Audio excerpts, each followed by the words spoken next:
దేశంలోని అత్యధిక ఓటర్లు ఉన్న నియోజకవర్గం మల్కజ్గిరి లోక్సభ స్థానం. అక్కడి నుంచి పోటీ చేయాలని చాలా మంది ఉవ్విర్లూరుతుంటారు.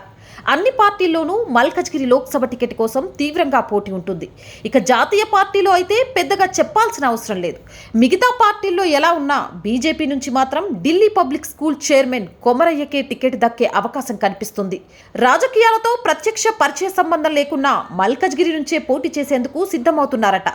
అర్బన్ ఓటర్లలో మోడీ పట్ల ఉన్న ఆకర్షణ, ఈ నియోజకవర్గంలో బీజేపీకి ఉన్న ఆదరణ, జీహెచ్ఎంసీ ఎన్నికల్లో వచ్చిన ఓట్లు, బీజేపీకి ఉన్న ఓటు బ్యాంకు, వీటన్నిటిని దృష్టిలో పెట్టుకొని ఫస్ట్ టైం డైరెక్ట్ పాలిటిక్స్లోకి కొమరయ్య ఎంటర్ అవుతున్నారు. దాదాపు 4 దశాబ్దాలుగా తెలంగాణలో విద్యారంగంతో పాటు పర్యావరణం, రియల్ ఎస్టేట్, వైద్య రంగాల్లో పారిశ్రామికవేత్తగా గుర్తింపు పొందారు. ఆర్ఎస్ఎస్ చీఫ్ మోహన్ భగవత్ సహా పలువురు ప్రముఖులు ఆయనకు శ్రేయోభిలాషులుగా ఉన్నారు. స్వచ్ఛంద సంస్థల నిర్వహణ, పేదలకు సేవ చేయాలన్న దృక్పథం తదితర అంశాలన్నింటినీ పరిగణలోకి తీసుకున్న బీజేపీ సైతం కొమరయ్య అభ్యర్థిత్వం విషయంలో ఢిల్లీ స్థాయిలో ఆలోచిస్తుంది. రాష్ట్ర నాయకత్వంతో సంప్రదింపుల తర్వాత త్వరలో స్పష్టమైన ప్రకటన కూడా చేయనుంది.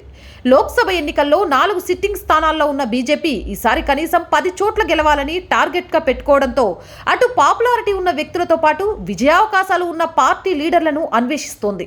ఢిల్లీ పబ్లిక్ స్కూల్ చైర్మన్గా మాత్రమే కాక తెలంగాణలో గుర్తింపు పొందిన కొమరయ్యను మల్కజ్గిరి అభ్యర్థిగా నిర్ణయించే అవకాశం ఉందని సమాచారం.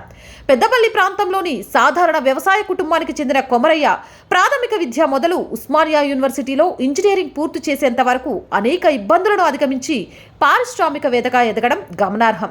సమాజం పట్ల స్పష్టమైన విజన్, ఏదో చేయాలన్న తపన, దానికి కార్యరూపం ఇచ్చే 4 దశాబ్దాల అనుభవం, విద్యార్థులను ప్రయోజకులుగా తీర్చిదిద్దాలన్న దూరదృష్టి, పేదరికం వల్ల చదువుకు దూరం కారాదన్న కోణంలో స్కాలర్షిప్లు ఇవ్వడం, గ్రామీణ పేదల ఆరోగ్యం కోసం హెల్త్ క్యాంపుల నిర్వహణ, సొంతంగా స్థాపించిన ఆసుపత్రులలో ఉచిత వైద్యం, ఇలాంటి అనేక అంశాలను బీజేపీ పరిగణలోకి తీసుకుంటుంది. మాటల్లోనే కాక చేతల్లోనూ కొమరయ్య సామాజిక సేవ దృక్పథం బీజేపీ జాతీయ నాయకత్వాన్ని ఆకర్షించింది.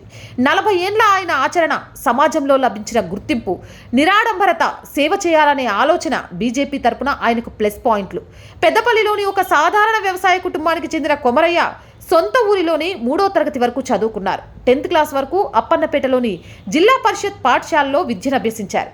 కరీంనగర్ జూనియర్ కళాశాలలో 1976లో ఇంటర్లో చేరి 1978లో ఎంసెట్లో ఉత్తీర్ణులై ఉస్మానియా ఇంజనీరింగ్ కాలేజీలో చేరారు. 1984లో శాలివాహన పేరుతో రియల్ ఎస్టేట్ రంగంలోకి దిగారు. ఆ రంగంతో పరిచయం, అనుభవం లేకపోయినప్పటికీ సంస్థకు డైరెక్టర్గా బాధ్యతలు చూసుకుంటూ అంచెలంచెలుగా వ్యాపారాన్ని విస్తరింపజేశారు. దిగువ మధ్యతరగతి సెక్షన్ల ప్రజలకు హౌసింగ్ వసతి ఆటంకంగా ఉండే ఆర్థిక పరిస్థితులను గమనంలోకి తీసుకొని లైవ్ వెల్ హోమ్ ఫైనాన్స్ అనే సంస్థను 1993లోనే శాలివాహన ఫౌండేషన్కి అనుబంధంగా నెలకొల్పారు. పర్యావరణంపై ఆసక్తితో Shalivahana green energy, Shalivahana biomass, municipal solid waste management project, అల్పాదాయ సెక్షన్లకు చెందిన యువత, మహిళలకు ఆటోమొబైల్ రంగంలో శిక్షణ, ఉపాధి అవసరాల కోసం నంబిరాజన్ ఫౌండేషన్, ఇలాంటివన్నీ కొమరయ్య 4 దశాబ్దాల్లో సాధించిన మైలురాళ్లు. విద్యార్థిగా స్వయంగా అనుభవించిన కష్టాలు ఎవరికీ రావద్దని, ఈ రీజన్స్తో విద్యకు దూరం కావద్దని భావించి పల్లవి పేరుతో స్కూళ్లు, డిగ్రీ, ఇంజనీరింగ్ కాలేజీలు నెలకొల్పారు. సిబిఎస్ఈ సిలబస్తో పల్లవి గ్రూప్ విద్యా సంస్థల్లో ప్రతి ఏటా సుమారు 39,000 మంది చదువుతుండగా ఏటా సగటున 2,500 మంది కోర్సులు పూర్తి చేసుకుని బయటికి వస్తున్నారు.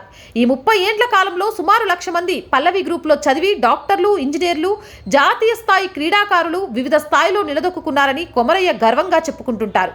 హైదరాబాద్ సహా పలు ప్రాంతాల్లో 15 స్కూళ్లు, కాలేజీలతో పాటు మరో 7 ఫ్రాంచైజీలు కూడా పల్లవి పేరుతో నడుస్తున్నాయి. పేదలకు చదువుకునే అవకాశాల కోసం 3 కేటగిరీల్లో సొంతంగా ఫౌండేషన్ తరపున స్కాలర్షిప్లు అందజేస్తున్నారు.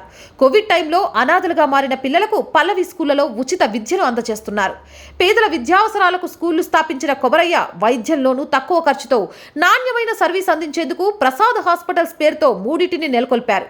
తక్కువ ఖర్చుతో ట్రీట్మెంట్ ఇస్తున్న ఈ ఆసుపత్రులు సుమారు 20,000 మంది ప్రాణాలను సేవ్ చేసినట్లు, 500 మందికి ఉచితంగా చికిత్స అందించినట్లు నిర్వాహకులు తెలిపారు. ప్రతిరోజు సగటున 1000 మందికి ట్రీట్మెంట్ అందుతుందని, ఏటా 20,000 మంది డిశ్చార్జ్ అవుతున్నారని తెలిపారు.